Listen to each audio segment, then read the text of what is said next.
I, 37M, have 3 girls, 8, 10, and 12. Their mother walked out on us for another man when our youngest was around 4. My ex still stays in contact, though, and pays child support. A few weeks ago while doing laundry, I saw red spots on my oldest's underwear. I asked her if she knew about it, and she cried and told me she tried to call her mom, but my ex didn't call back. She'd been stuffing toilet paper in her underwear, hoping that would work. I explained to her that periods are nothing to be ashamed of, and found some great resources online for us to review together. I took her to the store to pick out brands of feminine products she wanted to use. She picked Playtex Sport because she's a gymnast.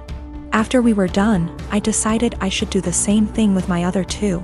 My 12 years old volunteered to be part of preparing them, and we made a whole night of it. It was wonderful. And I learned a lot. I even learned what a menstrual cup is, and how they benefit the environment. The other day, my ex called back. I'll usually arrange a video chat and leave the room so they can have some alone time, and when they're done chatting, I'll come back in to talk boring co-parenting stuff like school, bills, etc. This last time, my ex was furious with me for talking about periods with the girls. She shouted at me that I was sick and perverted. Why didn't I call her myself if I knew it was so urgent? I could have called one of their grandmas / aunts, but my mom has dementia, while her mom and sisters call me a loser because I teach kindergarten, so I'm not fond of them. My ex told me I was being immature and should have just toughed it out for the girls. This really pissed me off, so I shouted back that maybe if she wasn't such a deadbeat and answered her goddamned phone once in a while, she could have handled this. I brought up everything she does that hurts them. She hasn't been to a single soccer game, piano recital, or gymnastics meet in 2 years. Every other weekend when they come home from her house, they go straight to their rooms, only to emerge hours later asking me why she loves her new husband more than them, and what did they do to make her leave. My ex responded by saying I should tell them it's not their fault I couldn't satisfy her, and I screamed. And she just smirked and pointed behind me, saying, "Look what you did," when I turned around. My 8 years old and 10 years old were standing in the doorway crying. It broke my heart. I never shout, so I know I scared them. My 12 years old stormed in and started screaming at her mom, and while I appreciate her sticking up for me, this is not a battle I want her fighting. My ex hung up before I could fully de-escalate the situation. And let's just say the girls have been given free reign of the ice cream and limitless hours of video games, because I feel so bad. I even watched all the Twilight movies with them, so don't say I don't love them. My sister-in-law and I have an agreement. She watches my kids 3 days a week, and I watch hers 3 days a week. This agreement has stood since March 2020 without issues. Any changes have been discussed weeks in advance. A couple weeks ago, we had an argument. The next day, I brought my kids to her house, dropped them off, and left. I didn't speak to my sister-in-law, because when one of us is in a rush, like I was, it's standard for us to just let the kids out, stay in the car, and drive off when you see the door open. I drove to work, about 40 minutes away. When I got there, I had about 20 missed calls, and even more texts, all from my sister-in-law, all saying she didn't want to watch the kids given our argument. Her first text arrived a little before I got to her place, but I didn't see it until I got to work because my phone is always on silent when I drive. I rang her, said I'll arrange to work from home, then come get the kids. She said I have 45 minutes to get back to her place or she would call the police.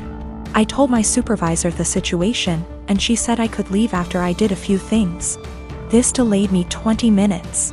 When I got back to my sister-in-law's, just over an hour later, she said she'd already called the police when the 45 minutes ran out. I then had to stick around long enough to tell the officer that I didn't abandon my children, there was just a communication issue. Sister-in-law and I had another shouting match later over this. I arranged other childcare for my kids and I've been mostly ignoring her since. However, she reached out and apologized, and has asked if I'd be willing to go back to the old childcare arrangement. I work with kids. If I got child abandonment on my record, I would never work in my field again, which she knew. And her calling the police was a massive overreaction, so if she needs a babysitter she can go whistle for all I care.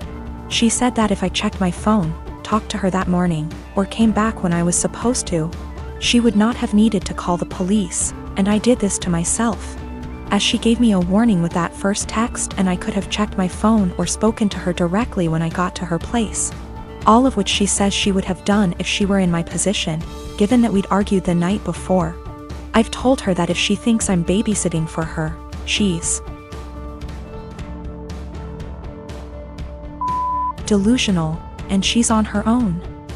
Because of my refusal, it's looking like she may have to quit her job because my brother and her would pay more for a babysitter than they would earn from her working. My mother and brother have both called me an arsehole because there were no consequences to her calling the police, and that while she overreacted, she's apologized, so if I really forgive her, I'll let us move on. This income loss would also mean that she, my brother, and my niece and nephew might need to move somewhere cheaper. That my brother might have to take on extra hours at work. And in an extreme scenario, they may even be completely unable to live independently, meaning they'd have to move in with her parents, who live several hours away. I am a 33-year-old woman, the breadwinner of our household. I have multiple, highly specialized degrees for a niche industry. I make $200K plus, with potential to get in the $600 MS range. My company has not been hit that badly by COVID, so most of us have kept our jobs, but we're held to strict standards. My husband has a broad degree / work experience. He quit his job right before COVID hit, hoping for a better job in the meantime, and I was supportive. He spent a ton of time applying to various jobs, and finally landed an interview at Organization X. This is his dream job, in almost every imaginable way. I can't be detailed. However, it's paying about $65K a year, which would be fine, except this job directly puts my job stability at risk. My company and this org are adversarial, at best. My field is extremely secretive, and if clients discovered my spouse was working for a competitor, I would be permanently tainted. I wouldn't be able to get a job in the industry forever. I know this sounds like an exaggeration, but I promise you, it absolutely is not. It'd be like if I worked in protecting the privacy of celebrities, and he worked for TMZ. If he tapped my car, got into my work devices, he could use that to advance his career. And any trust one have in this field will be gone. Even if I trusted my husband not to do that, my clients and company don't. Worse, B//C my background is so specialized, this is the only field I can work in. I asked him to drop from consideration for this job, since if he got it, we'd lose my income. $65K a year cannot support us in this city. Plus, he does not have to work for this organization. Even if the job market is awful right now, his background gives him access to a wide range of jobs, but I only have this one niche field. He was extremely angry, and said I was selfish and only cared about money. I told him that if he wanted to go back to school for an advanced degree or just be unemployed for a while, I would support him. But taking this job isn't possible. He continued the process behind my back, and got the offer.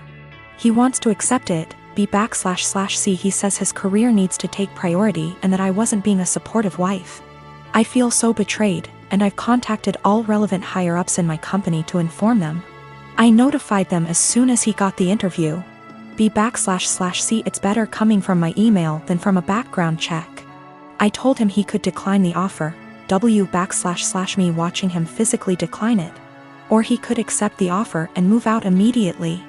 I would pay for him to stay 2 weeks at a hotel, and we would begin divorce proceedings. My company is willing to take care of all of my legal fees. I feel awful. I still love him. I moved decisively, B//C. This was the best way to cut my losses, but it still hurts. He called me heartless and cold. It's true that I was prioritizing my career over his, but it felt like the only option at the time. I have a cousin, Kat, who got married to Henry early this year.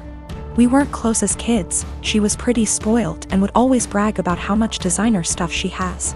Be really mean to people under the guise of just trying to help, etc.